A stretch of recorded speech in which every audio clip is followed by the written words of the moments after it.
Hello friends, this you all are welcome in my channel. This is SB Law. In this video we will discussing sources of law, in which we will discuss about ancient sources of Hindu law. In previous video we will discuss the origin and nature of Hindu law. ठीक है, अगर हम sources of Hindu law की बात करते हैं तो Hindu law जो is credited to be the most ancient law system. Hindu law जो है एंशियंट लॉ सिस्टम का मतलब है प्राचीन कानून व्यवस्था को इसका श्रेय देता है। ये बेसिकली 6000 ईयर्स ओल्ड है। सोर्सेज ऑफ लॉ जो है टू पार्ट्स में डिवाइडेड है, एंशियंट सोर्सेज और मॉडर्न सोर्सेज। एंशियंट सोर्सेज में क्या आते हैं? श्रुति, वेदास, स्मृति, कमेंट्रीज एंड डाइजेस्ट और फोर्थ कस्टम एंड यूजेस। फिर एंशियंट सोर्सेज के बाद हमारे पास मॉडर्न सोर्सेज जो आए वो थे judicial decision, precedents, legislature, statutes, codification of Hindu law और फोर्थ जो था justice, equity and good conscience. तो आज हम एंशियंट सोर्सेज के बारे में बात करेंगे। एंशियंट सोर्स क्या है? Before the codification of Hindu law, codification of Hindu law के पहले जो एंशियंट लिटरेचर थे वो सिर्फ ओनली सोर्स ऑफ लॉ थे, सिर्फ ओनली सोर्स ऑफ लॉ थे। दीज सोर्सेज जो थे वो डिवाइड किए गए फोर सोर्सेज में मनु के अकॉर्डिंग, जो थे Shruti, Vedas, Smritis, commentaries and digest और फोर्थ कस्टम एंड यूजेस। तो आज हम अभी पहले फर्स्ट टॉपिक पढ़ेंगे Shruti, Vedas. Shruti, the name Shruti is derived from the word Shru. जो नेम श्रुति है उसकी उत्पत्ति हुई थी वर्ड श्रु से, विच मीन्स टू हियर, जिसका मतलब है सुनना। And signifies what is heard. Signifies का मतलब होता है जाहिर करना, हमने क्या सुना, what is heard. In ancient time Vedas and Upanishad are been learn orally by listening them. Ancient time में जो वेदास और उपनिषद थे वो कैसे लर्न किए जाते थे? ओरली और by listening them. Vedas and Upanishad are the greatest source of Hindu law. जो वेदास और उपनिषद थे वो greatest source of Hindu law थे। Thus all these Hindu law carried on by the people of Asian times. मतलब जो पहले के जमाने के लोग थे उस टाइम से, एशियन टाइम से जो चलता हुआ आ रहा था वही आज हिंदू लॉ में, मतलब आज आगे भी चलता हुआ जाएगा। From the Hindu law had been founded. Shruti जो है वो हिंदू लॉ से फाउंड हुआ। The Shruti include the four Vedas, that is first Rigveda, Yajurveda, Samveda, Atharveda। इसके साथ था along with their Brahmanas। हम इसको ब्रीफली जल्दी डिस्कस कर लेते हैं। ऋग्वेदा क्या है? ऋग्वेदा जो है नेचुरल फोर्सेस की पूजा होती थी ऋग्वेदास में। It deals with the natural nature of forces. ठीक है। यजुर्वेदा क्या है? Yajurveda is a Sanskrit hymn. मतलब इसमें क्या है? Ancient, it is the text, it is the Veda of मंत्र फॉर वर्सिंग रिचुअल्स। मतलब रीति रिवाजों की पूजा की जाती थी। थर्ड क्या है? सामवेदा।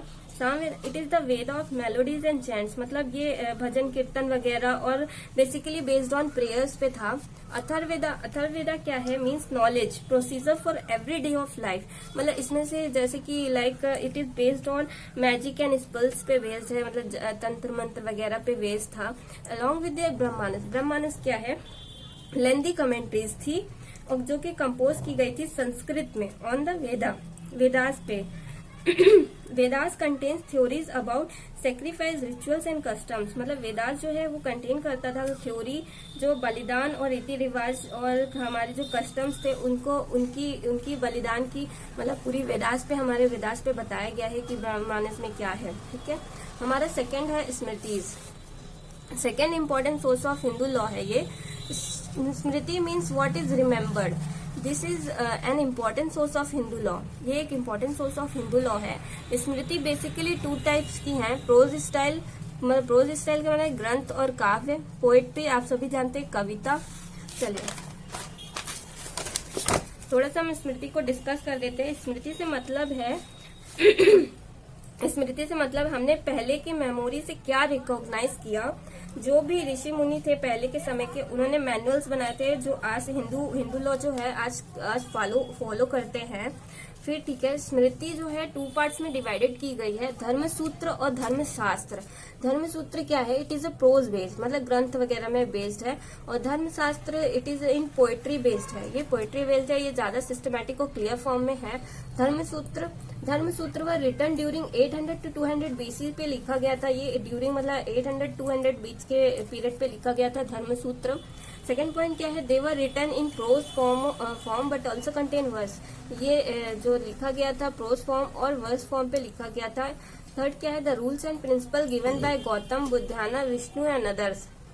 ये रूल्स एंड प्रिंसिपल जो है वो गौतम के द्वारा दिए गए थे, बुद्धाना, विष्णु और अदर्स के द्वारा दिए गए थे।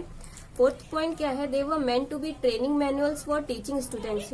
ये इसलिए बनाए गए थे कि स्टूडेंट्स को मतलब कैसे पढ़ाना है, मैनुअल्स दिए गए थे कि कैसे वो सीख सकते हैं धर्म सूत्र के बारे में। इट इज द जिसमें कि वो डिस्क्राइब था कि ड्यूटी ऑफ मैन क्या, मतलब डेली बेसिस पे क्या ड्यूटी है उनकी, क्या कैसे करना चाहिए, ये सब डिस्क्राइब किया गया था। चलिए, धर्म सूत्र के बाद हम धर्म शास्त्र पढ़ाते क्या है Dharma Shastra. The rules and principle regarding Hindu marriage, property and guardianship. जो रूल्स एंड प्रिंसिपल्स थे वो दिए गए थे हिंदू मैरिज के, प्रॉपर्टी और गार्जियनशिप पे दिया गया था। It is properly based on Hindu marriage, property and guardianship.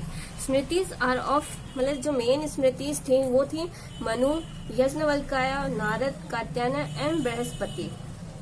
Smriti which are in prose and verse are called Dharmasutra. स्मृति जो प्रोज एंड वर्स फॉर्म पे थी, such as of Gautam, Baudhayana and Vashishtha. Dharmasutra जो है वो गौतम, बुद्धाना और वशिष्ठ के द्वारा दी गई थी। ठीक है, ये स्मृति के बारे में हो गया। अब हमारा थर्ड पॉइंट है commentaries and digest. Commentaries and digest after 200 AD। Commentaries and digest 200 AD मतलब बाद में कमेंट्रीज एंड डाइजेस्ट आया।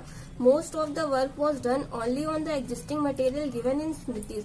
मतलब जो हमारा ज्यादातर वर्क था वो स्मृतिज पे जो मटेरियल दिया गया था उस पे बेस्ड रहता था, जो हमारे पास ऑलरेडी थे उन पे बेस्ड था।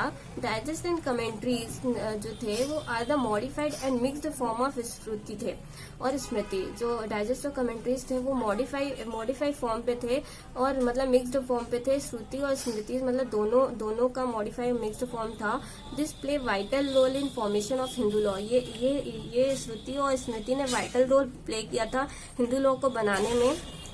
हमारा फोर्थ है custom and uses. Ancient law में हमारा फोर्थ पॉइंट है custom and uses. Customs means प्रथा होता है और uses it is the one of the most important source of law.